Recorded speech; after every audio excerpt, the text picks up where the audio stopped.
Yeah, my name is Irma Bañales. I was ordained on May the 24th, 2014. And currently I'm serving as the Director for Evangelical Mission. It's a deployed position from the churchwide office to our synod, the Northern Texas, Northern Louisiana. Thank you. How did you experience your call to ministry? Yeah, when I start serving or working at the synod office, I'm like, oh, this is a pretty easy and simple job over 20 years ago as a receptionist. And I heard pastors serving in different churches, and I'm like, that must be hard, serving a church or being called by church or by God. So for me, being called from God to do what I'm doing, or my previous call as a pastor serving a bilingual congregation, was pretty much what I have been equipped and trained to do. And through the years, when I learned more about the spiritual life and the calling from God, is like, oh, this calling is for everyone, but there's a special call to people to serve in different ministries. And so my call of present time is to be with the churches, to be in our synod, and to be with other synods, and in general, to be with the whole church. Now, you said that your position is currently Director of Evangelical Mission. Can you explain a little bit what that entails? Yeah. Sometimes when I tell people, especially if they're not Lutherans from the ELCA, and I tell them my job or my title, they look at me like, what is that?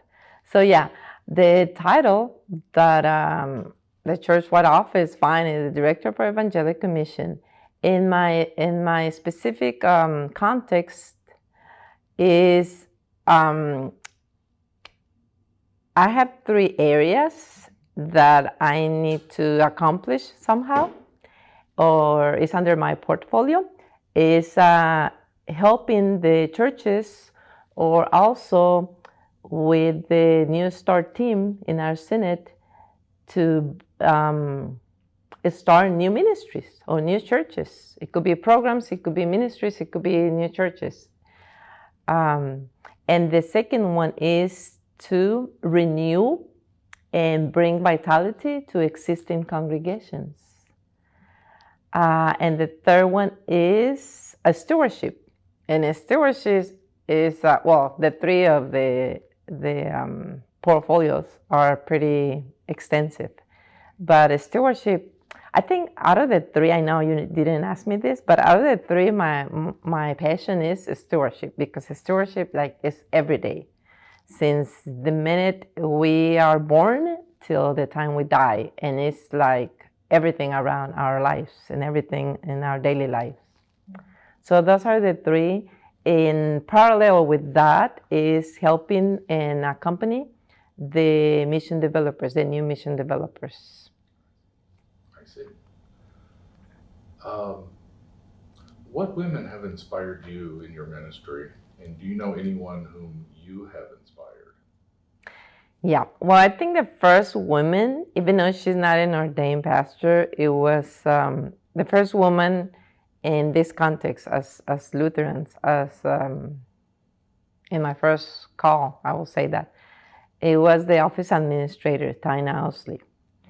She, when she hired me over 20 years ago, she gave me the trust, she gave me the power that I have not received from previously. And the second woman, it was Pastor Susan Rodriguez. She already passed away. She passed away. So she's the one that identified my gifts, and the one who also started the Parish Lay Academy in our synod. And she's the one that I always just like, you can do it. And if you can ask for help. And there is always people that can help you and that can guide you and lead you towards God's will to your life. And do you know anyone whom you have inspired? Oh, let's see. Yeah, I mean, several people. When I was leading the youth group in the previous call, this girl, she was like 14 years old. She said, Pastor, I want to be like you. And even she, you know, when you take a picture and then you can put the body, your face, by the body of somebody else. She even took a picture and said, this is me when I grow up. I'm going to be a pastor like you. That was it. You know, it's a simple comment, but it makes you think and feel that you really are delivering the message or doing something good to another person. And so sometimes when I travel and they hear or they see me that I'm a pastor, women that I never seen in my life, they're like, oh, so women can be pastors too. And but specific people, yeah, I can name or I can think of several women that I have encouraged, and even they have said, I want to be like you. And my answer is like, you're more than me. You're already a child of God. You're already a woman. I mean, you don't have to be like me. You have more gifts than I have.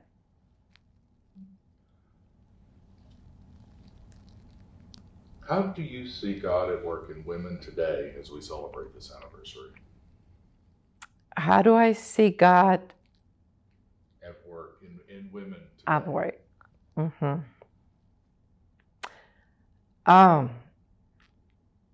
Yeah, I know that's a hard question because I see God in women not only today, but past, present, and future. But I know what you mean, especially in some of the churches or denominations that they don't think the woman have a good presence.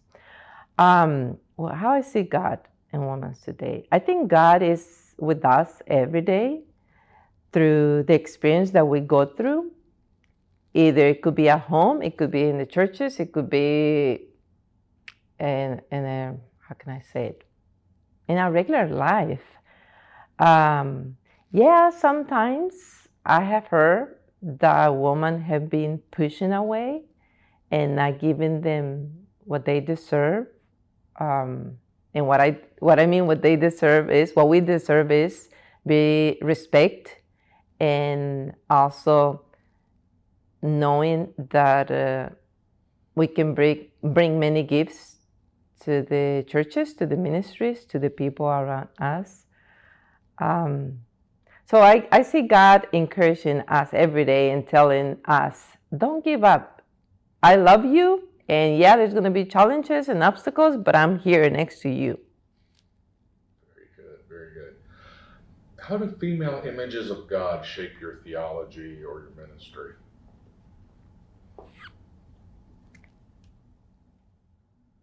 Can you repeat it again? How do female images of God shape your theology or your ministry? The images of God, to me, okay, when I think about female and male and God, I go back to the scripture where it says there is no longer male, female, Gentile, or Jewish. And so my theology is that all of us are equal with different gifts, but we are equal. And when God is calling either male, female to do something, He knows our strengths and He knows our weaknesses, and He knows when is going to be the time for Him, like, to pick us up and say, here is the road, here is the path, here is your new journey, and I'm next to you, around you all the time. What sustains you spiritually in your ministry? What it sustains me in my ministry is remember when I was ordained that I promised God and I promised the community around me and that I promised to myself that I will teach, that I will serve, and that I will try to be a better person and to grow and equip disciples for and with Jesus. With Jesus. Very good, very good. What gives you hope for the church of today and the church of the future?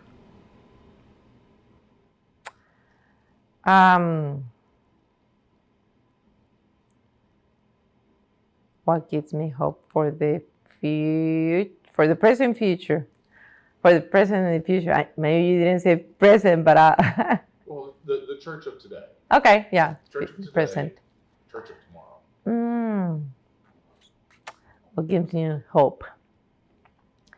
I guess that no matter how hard it is to live as a boomer, as a millennium, as any generation that you want to put it, the hope is that God's promise to love us and to take care of us is never ended. So I guess my hope also is like, yeah, I'm a middle-aged woman, but I believe and I see younger women and millennium women coming into ministry, and that they'll bring new gifts to new generations, meaning for the future. Right. I like that. Okay, so tell us about the gifts that your culture brings to the church and how you share them. And then tell us how you feel the church can grow in receiving them. Okay. It's a big question. I know, it's 2 in 1. The gifts that my culture, I think you mean in the Latinx? Yes. Okay. The gifts that, many gifts. Mm-hmm. Okay. And okay, gifts for me are good and also challenges. For example, yeah, in the ELCA or in our Senate, we have Latinx congregations, and I will say most of them background is Roman Catholic. So that's a challenge because we as Lutherans that are being Lutherans for over 10, 20, 30, 50 years, it's a challenge for us to teach them and explain to them what is our theology and our doctrine. It's a challenge, but at the same time, it's a gift because God is giving us the opportunity to teach, like the Great Commission, like go and make disciples and teach them what I have taught you. And so that's an opportunity for us to teach the newcomers or the new Latinx community about our faith and about theology and doctrine. So the gifts that they bring is the opportunity to the non-Latinos to grow on teaching, and also the gifts that the Latinx community brings is a sense of family. On us, when you say family, we count and bring grandma and grandpa and even second uncles and second aunts and cousins, and yeah. So the gifts that we bring is the family system, more united, and also our happiness, meaning we celebrate everything. We come up with potlucks or food for everything, even in our meetings, council meetings or steering committee meetings. Even choir practice, they go out to eat or they eat before. The other gifts that my culture brings is the different traditions, spiritual traditions like, for example, the Day of the Dead, that is in parallel with the Day of the Saints. We celebrate death and also saints at the same time, death and life.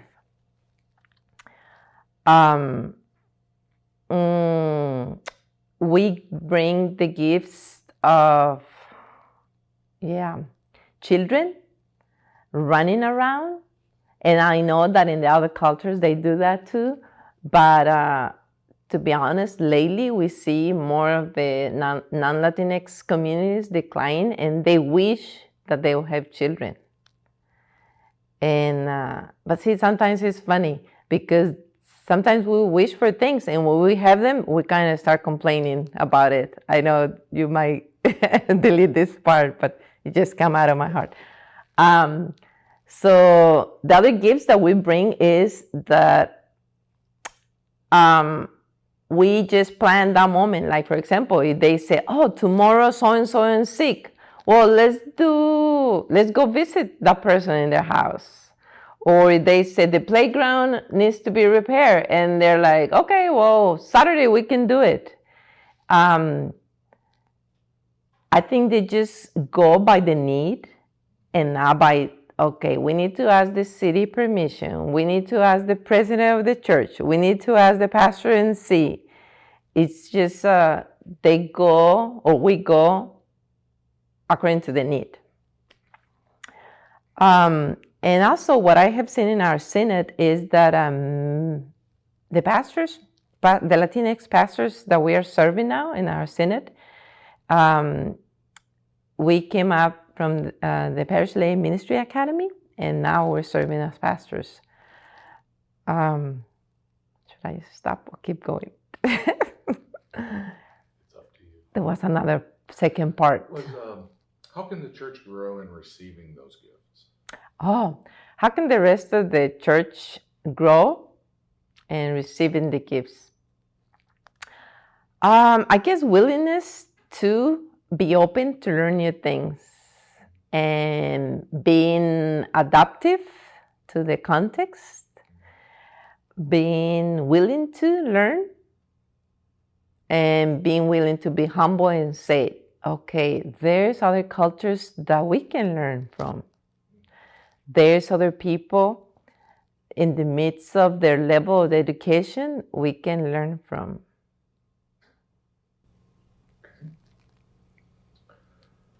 And the last question, is there anything else you would like to share about being a woman in ministry? Personally, I've been having fun and I've been joyful the minute that they invite me to be part of this church that somehow I dream about it.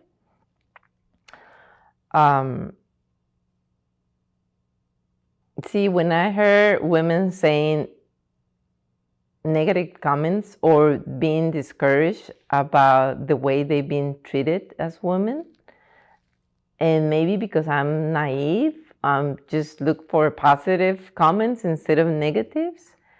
Being a pastor woman, I feel honored, and also that's an assurance what God promised to all of us, that again we have different gifts and different ways of receiving a call. And I don't know, for me, being a woman, I have never regretted being a woman, especially being an ordained, a pastor, or being in the ministry. I feel honored, and I don't want to say that I'm more than men or female or any other gender or ethnicity. I'm just happy to be serving and to be respected and to be asked to do God's mission.